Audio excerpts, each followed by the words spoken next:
பல பேர் என்கிட்ட கேட்கறது உண்டு, கடவுளுக்கு உருவம் உண்டா? நல்லா புரிஞ்சுக்குங்க. சில கேள்விகளை பதில் கேள்வியால் தான் புரிய வைக்க முடியும்.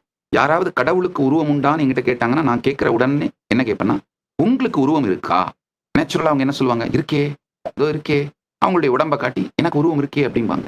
சரி, அந்த உருவத்தை தொடாமல் வெறும் சில அவதூறு வார்த்தைகள் சொன்னாலே, அந்த உருவத்துக்கு எந்த நேரடியான வலியும் ஏற்படுத்தல.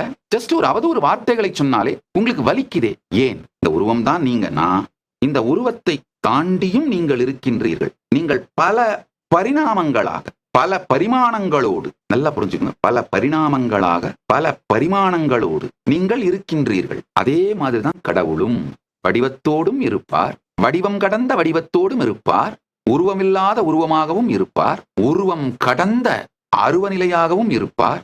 உருவம் அருவம் எனும் இவை எல்லாவற்றுக்கும் அப்பாற்பட்ட நம்மால் விளக்க முடியாத நிலையிலும் இருப்பார். அவ்யக்தம் அப்படின்னு சொல்ற வெளிப்படாத நிலையிலும், அந்த அவ்யக்தம் வெளிப்பட்டு விளங்குகின்ற வெளிப்பட்ட நிலையிலும், இரண்டும் கடந்த நிலையிலும், இரண்டையும் ஒன்றாக்கிய நிலையிலும் இருப்பவர் மகா கணபதி பரம்பொருள். உங்கள் எல்லா பிரச்சனைகளுக்கும் தீர்வுகளை பெற பகவான் நித்யானந்தரை கேளுங்கள். ஆஸ்க் நித்யானந்தா AI சேனலை சப்ஸ்கிரைப் செய்யுங்கள்.